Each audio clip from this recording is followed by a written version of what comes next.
Hi hello नमस्कार. आपल्या एका नवीन ब्लॉगमध्ये सगळ्या ताईंचं अगदी मनापासून स्वागत. तर आज सकाळीच कामाला सुरुवात झालेली आहे, म्हणजेच किचन क्लिनिंगला सुरुवात केलेली आहे. कारण स्वयंपाक वगैरे माझा झालेला होता आणि सकाळचं जे काही काम आहे ते देखील आवरलेलं होतं आणि बाकीचं फक्त मी जे क्लिनिंगचं काम आहे ते बाकी ठेवलेलं होतं. आणि ज्यावेळेस मला अशी क्लिनिंग वगैरे करायची असते ना, त्यावेळेस मी स्वयंपाक अगोदर करून घेत असते. कारण मग क्लिनिंग करता आणि एक्स्ट्राची कामं करता मग स्वयंपाक जर रेडी असेल तर मग आपल्याला मुलांचं जास्त टेन्शन राहत नाही. त्यामुळे मग स्वयंपाक रेडी करून घेतला आणि इथे लगेचच क्लिनिंग करायला सुरुवात केली. तर पाडवा पण जवळ आलेला आहे आणि आमची शर्यू बेबी म्हणजेच माझी छोटी मुलगी, तर तिचा देखील बड्डे आहे. तर म्हटलं चला दोन्ही पण कारण आहेत आणि पाडव्यासाठी पण आपण स्पेशली घर क्लीन करतोच. कारण आपलं मराठी नवीन वर्ष असतं, त्यामुळे मग सगळं घर तर चकाचक झालंच पाहिजे. म्हणून मग मी आज सगळीच क्लिनिंग करायला काढलेली आहे, स्पेशली किचन क्लिनिंग. त्यानंतर मग बाकीचं जे आहे ते एक दिवस करून असं आवरणार आहे. तर इथे मी घरातल्या घरातच आज आवरते, म्हणजे मी काही डबे वगैरे घासून बाहेर काढलेले नाहीत. कारण आत्ताच थोड्या दिवसांपूर्वीच सगळं आवरलेलं होतं, त्यामुळे फक्त मी त्याला वरून स्क्रबर करून छान असं पुसून घेणार आहे. तर इथे हे रॅक देखील थोडंसं खराब झालेलं होतं, तर ते पण क्लीन करून घेतलं. आणि माझं जे किचन आहे ते नॉन मॉड्युलर आहे, तर अशाच पद्धतीचे रॅक आणि सगळं काही ओपन किचन आहे. तर ओपन किचन नेहमी खराब होतंच, कारण मग कॅबिनेट्स वगैरे जर बनवलेले असतील तर आपले भांडे वगैरे त्यामध्ये जास्त खराब होत नाही. आणि ओपन किचनमध्ये काय होतं, सारखी धूळ येऊन बसते, त्यामुळे मग ते सारखं स्वच्छ करत राहावंच लागतं. तर इथे रॅक मी छान पुसून वगैरे घेतला आणि रॅकच्या खालची जी जागा आहे ती छान स्क्रबरने घासून घेतली. कारण ते नुसतंच कपड्याने पुसून निघणारच नव्हतं, कारण खूप दिवस आपण ते तसंच ठेवलेलं असतं. म्हणजे झाडू वगैरे फक्त आपण मारून घेतो, पण व्यवस्थित असं हात घालून पुसता वगैरे येत नाही. म्हणून सगळं काही स्वच्छ केलं आणि फायनली माझ्या किचनचा लुक तुम्ही बघू शकता अशा पद्धतीने. हे तुम्हाला व्हिडिओमध्ये तर खूप लवकर आलेलं आहे, पण हे सगळं क्लीन करण्यासाठी मला 3 ते 4 तास लागलेले होते. आणि त्यानंतर मग मला आता शर्यूच्या बड्डेसाठी पण तयारी करायची आहे. उद्या आहे तिचा बड्डे आणि बड्डेसाठी मला काही पदार्थ देखील बनवायचे आहेत.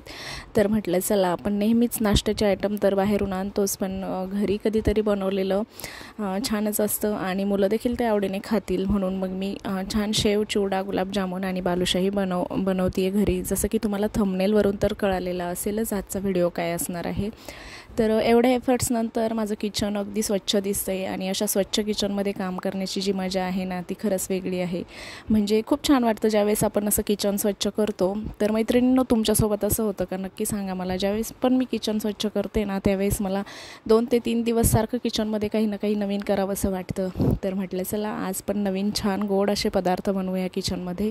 तर खरंच खूप भारी असतं ना, म्हणतात ना, हात फिरे तिथे लक्ष्मी वसे. तर खूप दिवसाचं हे आवरायचंच होतं, पण मग काही निमित्त असलं ना की आपण पटापट आवरायला देखील घेतो आणि ते काम होऊन देखील जातं. चला, आता मी बालुशाही बनवायला घेतलेली आहे.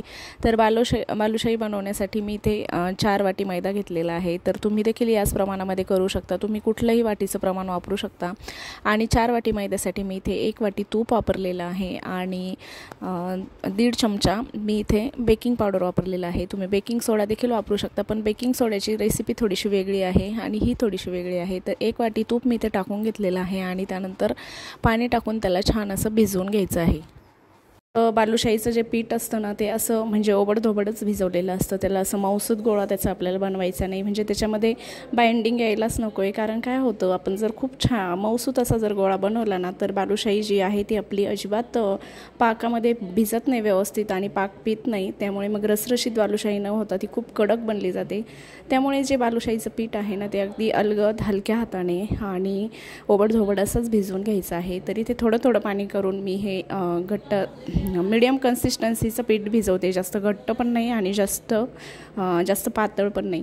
तर पीठ भिजवून घेते आणि पीठ थोडंसं रेस्ट करण्यासाठी आपल्याला 10 ते 15 मिनिट तसंच ठेवायचं आहे. कारण आपण त्यामध्ये बेकिंग सोडा यूज केल्यामुळे मग ते ॲक्टिव्हेट होण्यासाठी थोडासा वेळ लागतो. म्हणून 15 मिनिट हे पीठ असंच बाजूला ठेवायचं आहे. तोपर्यंत आपल्याला पाक बनवून घ्यायचा आहे. तरी ते बालुशाहीचा पाक बनवण्यासाठी मी ज्या वाटीने 4 वाटी मैदा घेतलेला होता, त्याच वाटीने मी सपाट वाटी 4 वाटी साखर घेतलेली आहे आणि साखर बुडेल इतपत त्यामध्ये पाणी घालायचं आहे. म्हणजे जर 4 वाटी आपलं साखर असेल ना तर 2 वाटी पाणी त्यामध्ये बसतं.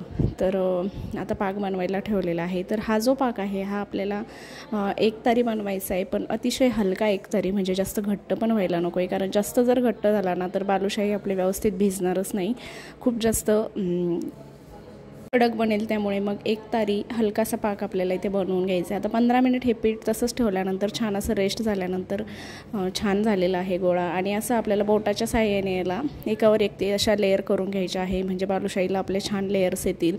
आणि आपल्याला इथे तळव्याचा वापर करायचा नाही आहे, फक्त बोटांचा वापर करूनच हे पीठ असं एकावर एक करून छान त्याच्या लेअर तयार करून घ्यायच्या आहेत.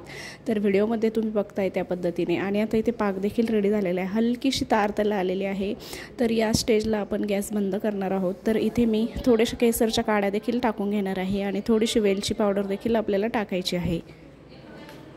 तर केसरने आपल्या बालुशाहीला अगदी छान असा कलर येईल. आणि थोडासा तुम्हाला फूड कलर हवा असेल, आवडत असेल तर तो देखील तुम्ही टाकू शकता थोड्या प्रमाणामध्ये. आणि वेलचीने सुद्धा छान अशी फ्लेवर येतो बालुशाहीला. तर पाक आता रेडी होतो आहे. एकतारी पाक बनवून त्यानंतर गॅस बंद करून टाकायचा आहे आणि मगच आपल्याला बालुशाही बनवायला घ्यायची आहे, म्हणजे तळायला घ्यायची आहे.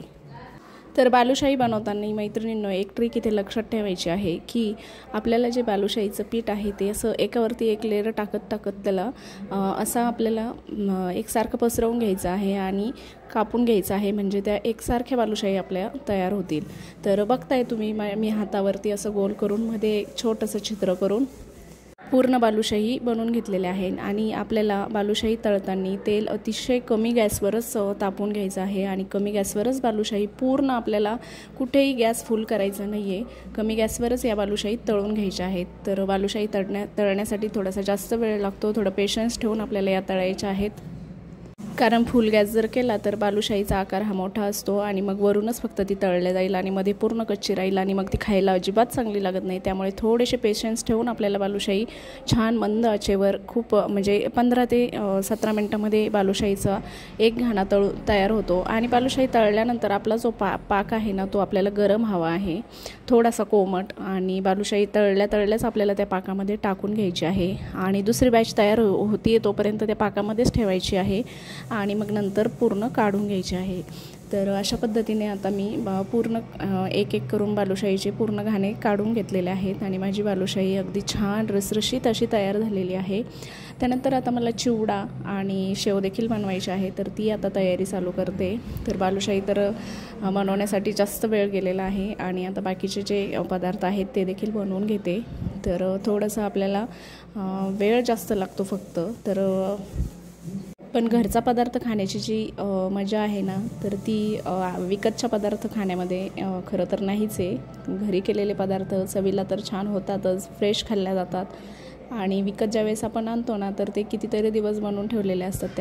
त्यामुळे शक्यतो थोडंसं एफर्ट्स घेऊन आपण जर घरीच पदार्थ बनवले तर खरंच ते चवीला तर भन्नाट लागतातच. चला आता इथे शेव देखील बनवून घेते. तर शेवची रेसिपी मी ऑलरेडी आपल्या चॅनलवर टाकलेली आहे.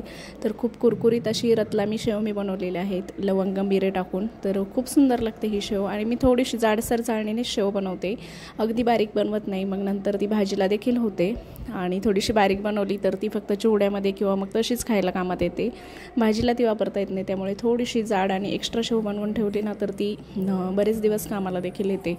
तर आता अशी एक करून मस्त शेव बनवून घेते. तर शरीवचा इथे तुम्हाला आवाज आलेला असेल, कारण मी ज्यावेळेस आता व्हिडिओ एडिट करते ना तर ती पण मध्ये बोलती, मम्मा तू असं काय करते, तिला काहीतरी वेगळं वाटतंय. मोबाईल समोर धरून व्हॉइस ओव्हर करते तर तिला वाटतंय मम्मा असं काय करते, म्हणून तिचा पण गोड आवाज तुम्हाला ऐकायला भेटला. तर मैत्रिणींनो, उद्या आहे आमच्या पिल्लूचा बर्थडे, तर नक्कीच तुम्ही तिला भरभरून शुभेच्छा देऊन तिला खूप सगळे आशीर्वाद आणि प्रेम देखील द्या. तर हा व्हिडिओ तुम्हाला कसा वाटला नक्की सांगा. आणि बालुशाही या पद्धतीने बनवली तर अगदी परफेक्ट बनते, कुठेही चुकत नाही आणि खूप सुंदर बालुशाही आपली बनवून रेडी होते. तर चला मैत्रिणींनो, व्हिडिओ आवडला असेल, तुम्ही आपल्या चॅनलवर नवीन असाल तर नक्की चॅनलला सबस्क्राईब करा. भेटूया पुन्हा एकदा नवीन आणि छानशा व्हिडिओसोबत. तोपर्यंत सगळ्या मैत्रिणींना नमस्कार.